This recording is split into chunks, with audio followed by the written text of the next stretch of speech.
Bonjour à tous, je suis Kylian Marlier, votre trader formateur. Bienvenue dans cette nouvelle vidéo dans laquelle je vais vous expliquer comment bien démarrer en bourse de A à Z. Avant de vouloir démarrer en bourse, vous allez devoir vous poser la question suivante.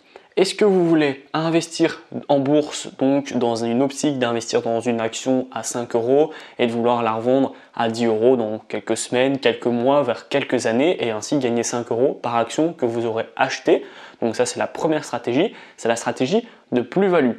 Ou alors, est-ce que vous voulez investir en bourse dans l'optique d'investir dans une action, mais de ne pas avoir comme objectif de la vendre plus tard, donc vous n'allez pas regarder si l'action elle monte, si l'action elle baisse, vous n'allez pas vous occuper de ça.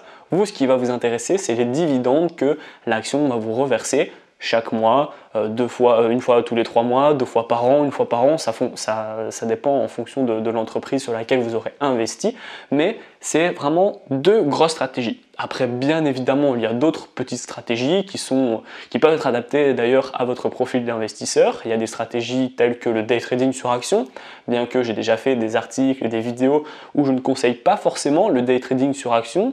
Pourquoi? Parce que si vous mettez plein de positions sur la journée avec des achats, des ventes, etc., eh bien, ce qui va se passer, c'est que vous allez avoir des frais. Des frais à l'achat, des frais à la revente, des frais même de gestion si votre position dure un peu plus longtemps. Donc en fait, eh bien, votre rentabilité sera rongée par les frais que va manger votre plateforme. Donc le day trading sur action, c'est pas forcément ce que je recommande. Par contre, la stratégie de plus-value ou la stratégie de dividende, ben, ce sont des stratégies qui sont vraiment solides sur lesquelles vous allez pouvoir vous appuyer. Donc ça, c'est la première question pour démarrer en bourse correctement. Est-ce que je veux avoir une stratégie de plus-value ou est-ce que je veux investir dans une stratégie de dividende? Ensuite, une fois que vous avez répondu à votre question, il va falloir bien évidemment une plateforme. Sur quelle plateforme vous allez pouvoir investir en bourse? Là aussi, il existe plein de plateformes, il y en a qui sont beaucoup plus avantageuses que d'autres. Alors, il y a une plateforme qui est vraiment pas mal, que vous connaissez probablement parce que c'est une plateforme quand même qui a fait ses preuves, c'est la plateforme eToro. Donc eToro, c'est une bonne plateforme, elle est assez ergonomique au niveau des actions, c'est vraiment pas mal. Là, on investit vraiment sur quelque chose de solide et quelque chose de sérieux. Le petit problème et le petit couac que je pourrais reprocher à eToro, c'est lorsque vous allez voir une petite action que vous allez vraiment dénicher, qui est prête à exploser, etc., eh bien vous avez des chances de ne pas la voir sur eToro. Au niveau de la diversification, eh bien j'ai déjà été confronté à quelques petits couacs. La deuxième plateforme, là aussi on est vraiment sur quelque chose de sérieux, c'est Interactive Broker. Interactive Broker est même coté en bourse, c'est une plateforme qui est vraiment solide. Là, à son désavantage, donc eToro était vraiment une plateforme très ergonomique et assez agréable à regarder. Interactive Broker est un petit peu moins agréable, un petit peu moins ergonomique. Bon, bien évidemment, on fait vite ses repères, etc. C'est le tout de s'adapter, mais ça c'est le petit couac que je peux reprocher à Interactive Broker. Par contre, dès lors que vous allez voir une belle action, que vous allez voir investir sur une entreprise, eh bien, il y a très forte chance que vous allez la trouver sur Interactive Broker. Ils sont très diversifiés, c'est vraiment également du solide. Donc voilà, ça c'est la deuxième étape. Soit vous investissez sur eToro pour son ergonomie, soit vous investissez sur Interactive Broker pour sa diversification. Ensuite, la troisième question à vous poser, quel capital investir au minimum en bourse? Alors, ça va dépendre de vos objectifs, ça va dépendre de combien vous voulez gagner en bourse. Là, bien évidemment, c'est un peu le même que le trading. Ça veut dire que si vous voulez gagner 1000 euros par mois avec la bourse, vous n'allez pas avoir 100 euros de capital, bien évidemment. Dans le trading, donc pour avoir un salaire, il faut un gros capital. C'est exactement la même chose dans les actions. Par contre, j'ai pas vraiment de capital à vous donner. Je ne vais pas vous dire qu'il faut investir avec 1000 euros, 10 000, 100 000. Non. Par contre, ce que j'ai à vous dire, c'est d'investir le plus rapidement possible. Pourquoi? Parce que plus vite vous allez investir dans les actions, au plus vite vous allez recevoir une plus-value que vous allez pouvoir réinvestir et au plus vite vous allez investir également dans les actions avec la dividende, au plus vite vous allez recevoir vos dividendes. Si je commence maintenant, eh bien, je recevrai déjà mes premiers dividendes le mois prochain au mieux. Donc, alors que si j'attendais 3 mois, eh bien, je recevrai seulement mes dividendes dans 3 mois. Donc, le gros conseil que j'ai à vous donner, c'est de démarrer le plus rapidement possible et de ne pas hésiter éternellement. D'accord? Ensuite, si vous voulez un capital minimum, si vous voulez vraiment que je réponde à cette question, vous pouvez démarrer avec 1000 euros. Vous investissez 1000 euros dans une action, donc de plus-value ou de dividende. Et ce que vous pouvez faire également, c'est injecter tous les mois, par exemple 200, 300, 500 euros, 1000 euros pour les plus confortables d'entre vous. Et donc de tous les mois, investir dans votre capital pour obtenir un capital de plus en plus gros, faire des gains de plus en plus gros que vous allez pouvoir réinvestir également. Donc là, on va également profiter de l'effet boule de neige qui est extrêmement puissant. Donc voilà.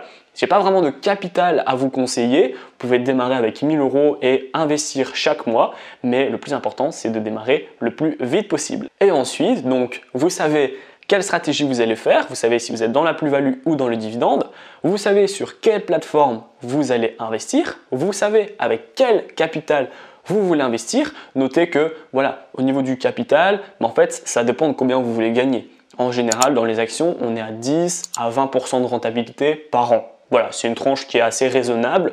Donc forcément, si vous voulez 1000 euros par mois, eh bien, vous savez combien de capital vous devez avoir. Et donc, la quatrième question, c'est la suivante. Sur quoi faut-il investir? Sur quoi, sur quelle entreprise, sur quelles actions est-ce qu'on peut investir en bourse pour espérer gagner de l'argent? Là encore, il y a beaucoup d'actions, il y a beaucoup d'entreprises. Le mieux, c'est vraiment de ne pas investir dans ce que vous allez voir à gauche, à droite, investi dans Renault, investi dans Boeing, investi dans Air France. Bon, voilà. Le but, c'est de faire vraiment votre propre avis. Bon, à l'heure où je fais cette vidéo, c'est encore la crise forcément.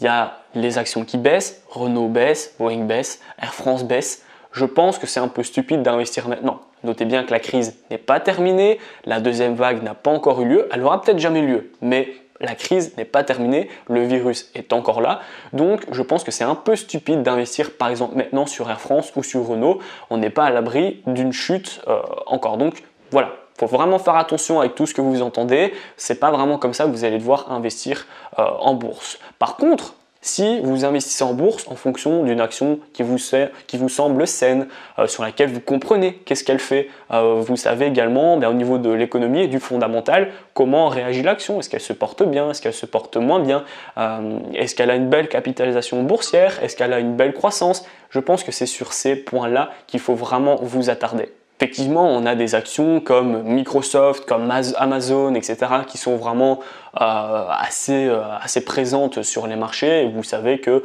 l'action par exemple à Amazon, elle ne valera jamais zéro. On est vraiment sur quelque chose de très solide. Apple, Facebook, etc. C'est des actions que vous allez pouvoir investir de façon assez sereine. Le but quand même, c'est d'investir dans des actions qui n'ont pas vraiment, si vous voulez, une action, par exemple Apple, je ne vais pas dire qu'elle a fait le plus gros parce qu'elle a encore des objectifs de hausse, mais c'est déjà une action que tout le monde connaît. L'objectif, c'est avec vos critères, avec vos petites analyses, etc., de dénicher une action que pas ou peu de gens connaissent et ainsi bien, vous allez profiter de son explosion. Dans le cas bien évidemment d'une stratégie de plus-value. Si vous avez une stratégie de dividende, vous n'allez pas trop regarder à ça. Vous allez essayer de trouver une grosse entreprise bien saine, bien stable, qui a une bonne croissance et ainsi les prix vont pas ou peu bouger. De toute façon, ce qui vous intéresse, c'est les dividendes. Donc voilà, maintenant que vous savez quelle stratégie adopter, quel capital, quelle plateforme, sur quoi investir, eh bien vous êtes capable de commencer à faire vos premiers pas. Je vous invite encore une fois à vous entraîner en compte de démonstration pour ne pas vous casser les dents directement, ce serait dommage. Vous apprenez un peu à analyser, à investir, etc. en compte de démonstration et une fois que tout va bien, eh bien vous allez aller en compte réel avec un petit capital et si tout va bien, vous allez augmenter petit à petit votre capital.